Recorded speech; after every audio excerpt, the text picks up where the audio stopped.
नमस्कार दोस्तों, स्वागत है आपका आज के मुख्य समाचार में, जिसमें सबसे पहली और बड़ी खबर में आपको बताएंगे कि बीजेपी को तगड़ा झटका, 36 नेता कांग्रेस में शामिल, बोले मुख्यमंत्री के विचार से हूं प्रभावित। दूसरी बड़ी खबर में जिक्र होगा कि अखिलेश यादव का बयान, बोले प्रदेश में शपथ ग्रहण से पहले ही शुरू हुई आपराधिक गतिविधियां, बीजेपी पर लगाया बड़ा आरोप। तीसरी बड़ी खबर में आपको बताएंगे कि पंजाब में सरकार बनते ही एक्शन में आम आदमी पार्टी की सरकार, विक्रम मजीठिया के बढ़ेंगी मुश्किलें। पंजाब की भगवंत मान सरकार ने ड्रग्स केस की जांच एसआईटी को सौंप दी है। चौथी बड़ी खबर में जिक्र होगा कि गोवा और मणिपुर के बाद उत्तराखंड में मुख्यमंत्री पद का सवाल, दिल्ली में भाजपा का मंथन जारी। और पांचवी बड़ी खबर में आपको बताएंगे कि डीजल की कीमतों में 25 रुपए प्रति लीटर का इजाफा, मुंबई में 122 रुपए के पार पहुंच गया दाम। दोस्तों, हर एक खबर की गहराई में आपको ले जाएंगे, लेकिन उससे पहले आपको बता दें दोस्तों कि जहां एक तरफ आम आदमी पार्टी ताबड़तोड़ बड़े फैसले ले चुकी है सरकार बनाने के बाद, वहीं दूसरी तरफ भाजपा अभी भी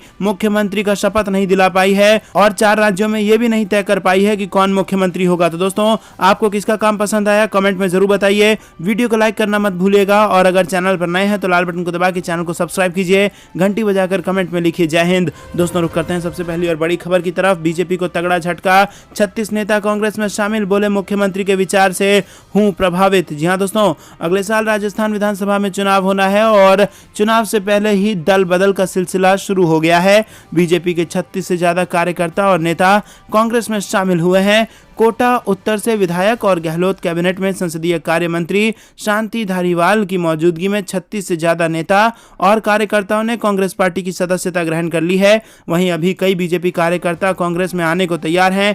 इस मौके पर शांति धारीवाल ने बताया कि आप सभी का देश की सबसे पुरानी पार्टी में स्वागत है। बीजेपी का दामन छोड़कर आने वाले कार्यकर्ताओं और नेताओं ने बताया कि पार्टी और संगठन में उनके काम को तवज्जो नहीं दिया जा रहा था, साथ ही लोगों की समस्याओं का समाधान नहीं किया जा रहा था। प्रदेश के मुख्यमंत्री अशोक गहलोत की विचारधारा और संसदीय मंत्री धारीवाल की व्यक्तित्व से प्रभावित होकर लोगों ने होली के बाद कांग्रेस पार्टी ज्वाइन करने का मूड बनाया था और इसी कड़ी में कांग्रेस का दामन थामा है। दोस्तों, रुक करते हैं अगली बड़ी खबर की तरफ। अखिलेश यादव बोले प्रदेश में शपथ ग्रहण से पहले ही शुरू हुई आपराधिक गतिविधियां, बीजेपी पर लगाया बड़ा आरोप। जी हां दोस्तों, आपको बता दें कि समाजवादी पार्टी के राष्ट्रीय अध्यक्ष और पूर्व मुख्यमंत्री अखिलेश यादव ने बीजेपी पर जमकर निशाना साधा है। अखिलेश यादव ने कहा कि बीजेपी के संरक्षण में अपराधियों ने बिना खौफ अपनी अवांछनीय गतिविधियां शुरू कर दी हैं। साथ ही कहा कि बीजेपी के राज्य में पहले भी भय और भ्रष्टाचार का बोलबाला था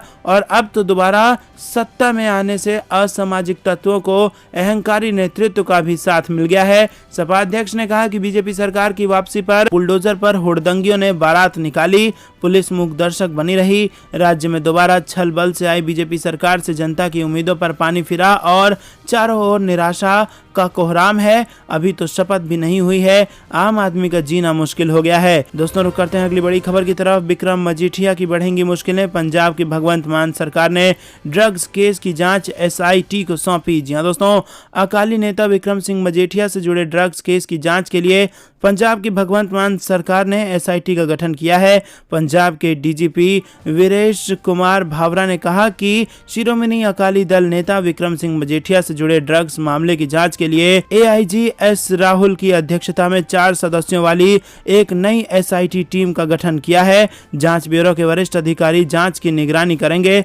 पंजाब विधानसभा चुनाव के दौरान आम आदमी पार्टी ने ड्रग्स को एक बड़ा मुद्दा बनाया था। साथ ही कहा था कि सरकार बनने के ठीक बाद ड्रग्स गिरोह में शामिल लोगों के खिलाफ कार्रवाई की जाएगी। चुनाव में मजीठिया को हार का सामना करना पड़ेगा और इससे पहले विक्रम सिंह मजीठिया पर पिछले साल 20 दिसंबर को एनडीपीएस कानून के तहत मामला दर्ज किया गया था और इस मामले में पंजाब और हरियाणा उच्च न्यायालय ने 24 जनवरी को मजीठिया की गिरफ्तारी पूर्व जमानत याचिका खारिज कर दी थी और इसके बाद उच्चतम न्यायालय में अपील दायर की गई।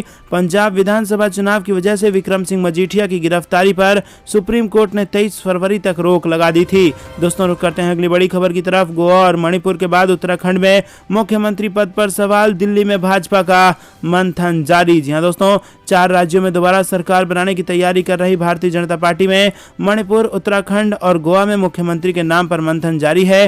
फिलहाल उत्तर प्रदेश ही एकमात्र ऐसा राज्य है जहां योगी आदित्यनाथ का सीएम के रूप में नाम सामने आया है। इधर तीनों राज्यों के बड़े नेता लगातार राजधानी दिल्ली में पार्टी के शीर्ष नेतृत्व के साथ बैठक कर रहे हैं। उत्तराखंड के पुष्कर धामी और भाजपा के प्रदेश अध्यक्ष ने रविवार को केंद्रीय गृह मंत्री अमित शाह से मुलाकात की है।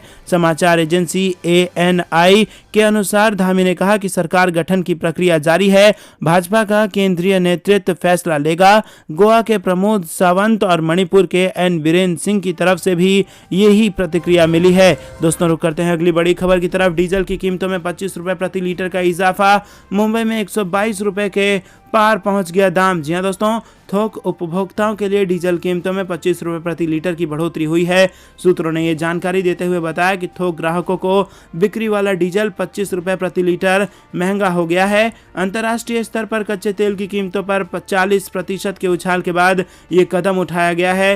हालांकि पेट्रोल पंपों के जरिए बेचे जाने वाले डीजल की खुदरा कीमतों में कोई महीने पेट्रोल पंपों की बिक्री में 20% का उछाल आया है। इस बेड़े के परिचालकों और मॉल जैसे थोक उपभोक्ताओं ने पेट्रोल पंप से ईंधन खरीदा है। आमतौर पर वो पेट्रोलियम कंपनियों से सीधे ईंधन की खरीद करते हैं। इससे ईंधन की खुदरा बिक्री करने वाली कंपनियों का नुकसान बढ़ा है। सबसे अधिक प्रभावित नायरा एनर्जी, जियो BP और सेल जैसी कंपनियां हुई हैं। बिक्री बढ़ने के बावजूद इन कंपनियों ने अभी तक मात्रा में कमी नहीं की है, लेकिन अब पंपों के लिए परिचालन आर्थिक रूप से व्यवहारिक नहीं रह गया है। रुक करते हैं अगली बड़ी खबर की तरफ। सीएम नीतीश पर बिफरे गिरिराज सिंह, पूछा बेगूसराय में हिंदू सुरक्षित नहीं तो कहां जाए हिंदू। जी हां दोस्तों, आपको बता दें कि बिहार के बेगूसराय में होली के दिन दो समुदायों के बीच मारपीट की घटना को लेकर केंद्रीय मंत्री गिरिराज सिंह ने मुख्यमंत्री नीतीश कुमार के खिलाफ मोर्चा खोल दिया है। केंद्रीय मंत्री गिरिराज सिंह ने बेगूसराय में नीतीश पर हमला बोला और कहा कि मुस्लिमों की बढ़ती आबादी से डर नहीं लगता है, कट्टरवादी सोच से डर लगता है। बेगूसराय में 2 दिनों में 2 पक्षों के बीच विवाद को लेकर गिरिराज सिंह जिला प्रशासन से काफी नाराज नजर आए हैं। गिरिराज सिंह ने कहा कि अगर बेगूसराय में ही हिंदू सुरक्षित नहीं रहेगा तो वो कहां जाएगा। जिला प्रशासन रजवाड़ा की घटना से संबंधित साक्ष्य नष्ट करने में जुटा हुआ है। घटना की CCTV DVR को जब्त कर लिया गया है। दोस्तों रुक करते हैं अगली बड़ी खबर की तरफ। जिन्ना ने देश को एक बार बांटा, दोबारा बांटना चाहती है भारतीय जनता पार्टी। महबूबा मुफ्ती का केंद्र सरकार पर तीखा हमला। जी दोस्तों, जम्मू कश्मीर की पूर्व मुख्यमंत्री महबूबा मुफ्ती ने भारतीय जनता पार्टी पर तंज कसते हुए कहा कि जिन्ना ने एक बार देश का बंटवारा किया था, बीजेपी वाले दोबारा बंटवारा करना चाहते हैं। उन्होंने कहा कि इस देश में गांधी को दोबारा मत मरने दो, मंदिर तो लोग बनाएंगे, बीजेपी वाले मंदिर क्यों बना रहे हैं। महबूबा मुफ्ती ने कहा कि धारा 370 हटने के बाद जम्मू कश्मीर बर्बाद हो गया है। बीजेपी वाले चाहते हैं कि 5 किलो राशन दो और लोग मोदी मोदी करने लगे। उन्होंने कहा कि मुफ्ती साहब ने बीजेपी के साथ हाथ इसलिए मिलाया था क्योंकि जम्मू के लोगों ने बीजेपी को वोट दिया था। मुफ्ती साहब को वाजपेयी साहब के साथ काम करने का अच्छा अनुभव था। सिर्फ हिंदू मुसलमान से काम नहीं चलता। महबूबा मुफ्ती ने कहा कि कश्मीर में हालात खराब है। रुक करते हैं अगली बड़ी खबर की तरफ। हर गांव में बीजेपी से मुकाबले के लिए तैयार रहने को कार्यकर्ताओं को उद्धव ठाकरे ने दिया संदेश। जी हां दोस्तों, आपको बता दें कि शिवसेना प्रमुख और महाराष्ट्र के मुख्यमंत्री उद्धव ठाकरे ने शिवसेना कार्यकर्ताओं को सभी मोर्चों पर भाजपा से मुकाबला करने के लिए तैयार रहने का निर्देश दिया है। उद्धव ठाकरे ने विशेष रूप से अपनी पार्टी से शिवसेना के भगवा को बदनाम करने वाले भाजपा के सभी प्रयासों को नष्ट करने के लिए कहा है। रविवार को वीडियो कॉन्फ्रेंस के जरिए पार्टी कार्यकर्ताओं को संबोधित करते हुए उद्धव ठाकरे ने आरोप लगाया कि बीजेपी का हिंदुत्व अवसरवाद का हिंदुत्व है। उन्होंने कार्यकर्ताओं से कहा कि उन्हें दिखाओ कि राज्य हिंदुत्व के विचारों से भरा हुआ है। हम हिंदू हैं और आखिरी सांस तक हिंदू रहेंगे।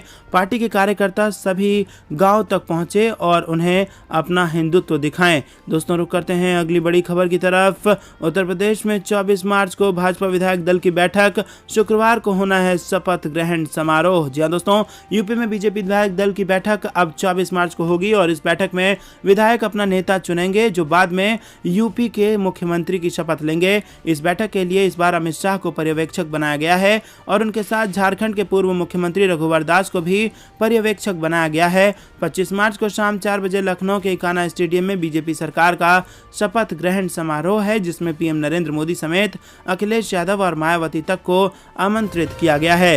दोस्तों, मुस्लिम यादव गठजोड़ पर लौट आई है समाजवादी पार्टी। 14 यादवों और 2 मुस्लिमों को दिया टिकट। जहां दोस्तों विधानसभा चुनावों में यादव और मुस्लिम की जगह बड़े पैमाने पर अन्य जातियों के प्रत्याशी उतारने वाली समाजवादी पार्टी एक बार फिर अपने कोर वोट बैंक पर लौटने लगी है। 9 अप्रैल को होने वाली विधान परिषद के चुनाव में प्रत्याशियों का चयन इस ओर इशारा करता है। सपा ने 36 एमएलसी सीटों के लिए होने वाले चुनाव में अब तक 18 प्रत्याशियों की घोषणा की है। इनमें 14 यादव और 2 मुस्लिम उम्मीदवार हैं। सपा ने लखनऊ उन्नाव सीट से सुनील साजन, बाराबंकी से राजेश कुमार यादव, इलाहाबाद से वासुदेव यादव समेत 10 प्रत्याशियों को टिकट दे दिया है। रुक करते हैं अगली बड़ी खबर की तरफ। रूस और यूक्रेन से लड़ाई के बाद जबरदस्त महंगाई बढ़ने वाली है। राहुल गांधी और शशि थरूर का बड़ा बयान, बोले महंगाई से हालात हो जाएंगे बद से बदतर। रूस यूक्रेन युद्ध से भारत को जबरदस्त नुकसान। जी हाँ दोस्तों, आपको बता दें कि रूस और यूक्रेन के बीच युद्ध से बहुत सी चीज़ें महंगी हो रही है। ये भी माना जा रहा है कि आने वाले दिनों में हालात और भी बिगड़ सकते हैं। इसी बीच अब महंगाई के मुद्दे पर राजनीति भी शुरू हो गई है। शनिवार को राहुल गांधी ने महंगाई को लेकर एक ट्वीट किया था और रविवार को शशि थरूर ने एक ट्वीट कर दिया। रूस और यूक्रेन के बीच चल रहे युद्ध का 25वां दिन है और हर गुजरते दिन के साथ ये युद्ध तेज होता जा रहा है। ऐसे में आपको बता दें कि राहुल गांधी और शशि थरूर ने कुछ ज़रूरी दावे किए हैं। और आपको बता दें दोस्तों कि राहुल गांधी ने कहा कि महंगाई सभी भारतीयों पर एक तरह का टैक्स ही है। कीमतों में हुई रिकॉर्ड बढ़ोतरी ने गरीबों और मिडिल क्लास को रूस यूक्रेन युद्ध से पहले ही रौंद दिया था और अब ये कीमतें और बढ़ेंगी क्योंकि कच्चा तेल $100 प्रति बैरल से अधिक हो चुका है। खाने पीने की चीज़ों के दाम 22% तक बढ़ सकते हैं और ग्लोबल सप्लाई चेन में बाधाएं आ रही हैं।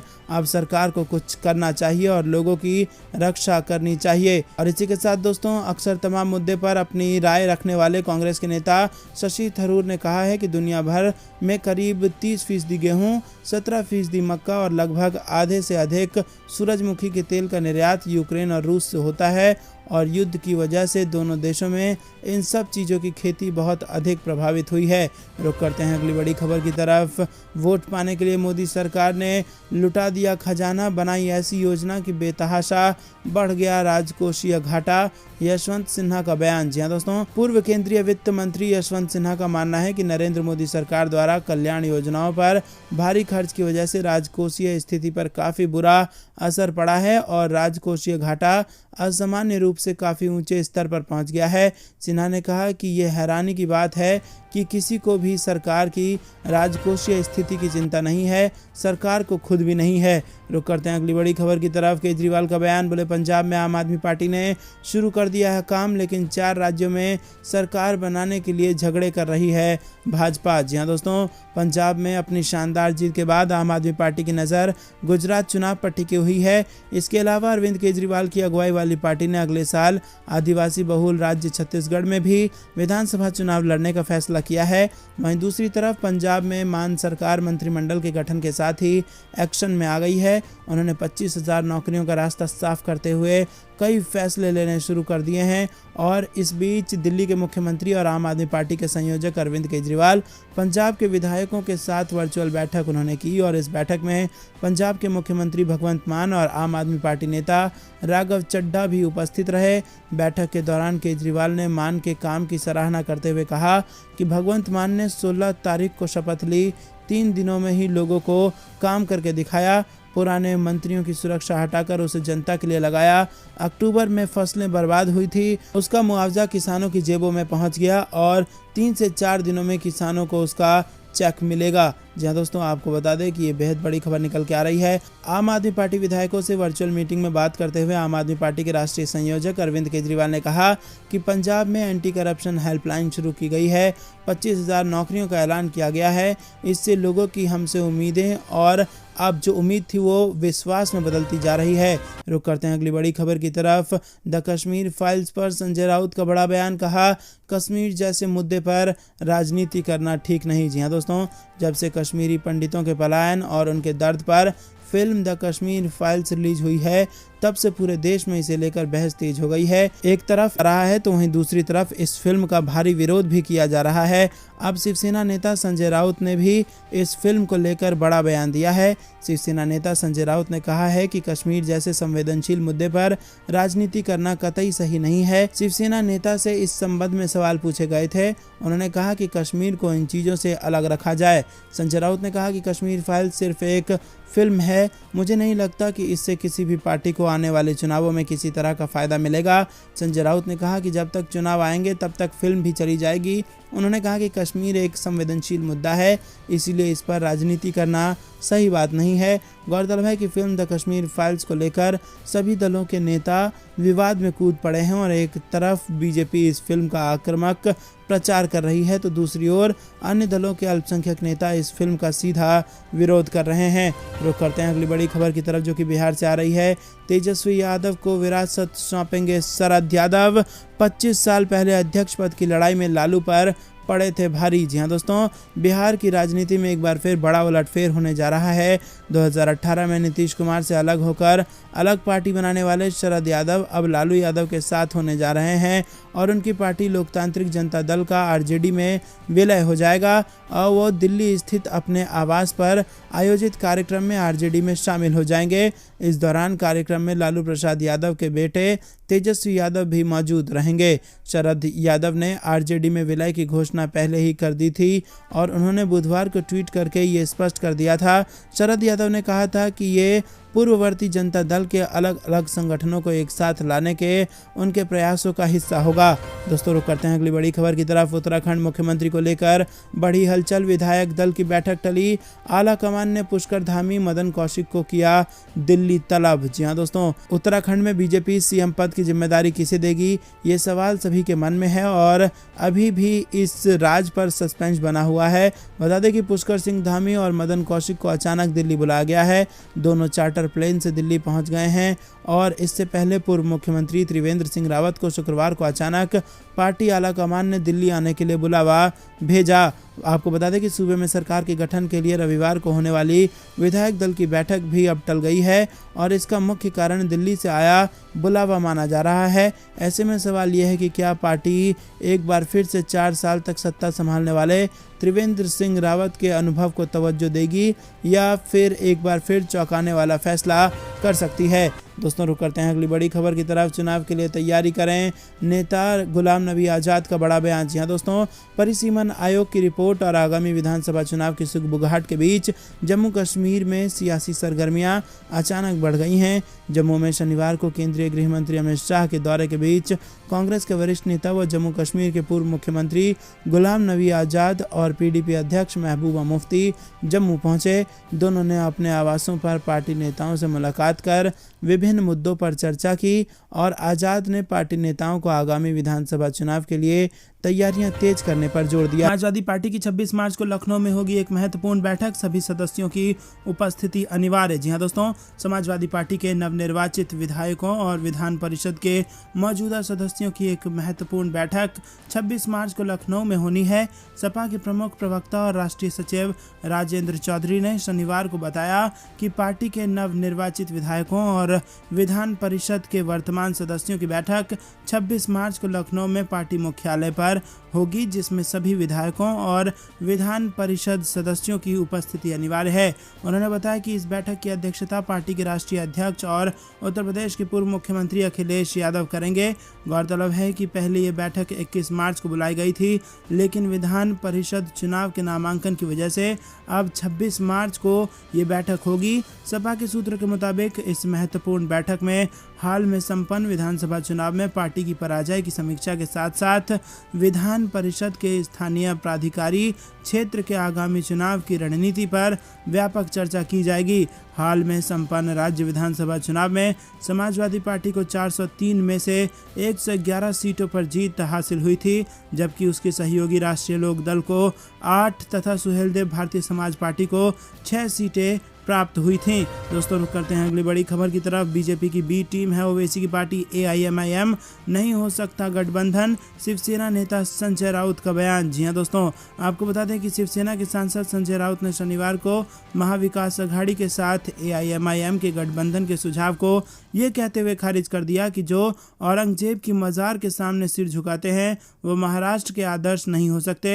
उन्होंने असदुद्दीन ओवैसी की अगुवाई वाली पार्टी को भाजपा की बी टीम करार। इंडिया मजलिस इत्तेहादुल मुस्लिमीन के सांसद इम्तियाज जलील ने महाराष्ट्र में सत्तारूढ़ शिवसेना, कांग्रेस और राष्ट्रवादी कांग्रेस पार्टी के साथ गठबंधन का सुझाव देकर राजनीतिक गलियारों में हलचल मचा दी है। वहीं जलील ने कहा है कि सत्तारूढ़ MVA 3 पहियों वाले एक ऑटो रिक्शा से आरामदायक कार में बदल सकता है, जो भाजपा को सत्ता में आने से रोक सकता है। दोस्तों रुक करते हैं अगली बड़ी खबर की तरफ। पंजाब के युवाओं को भगवंत सरकार का तोहफा, 25,000 पदों पर होगी भर्तियां।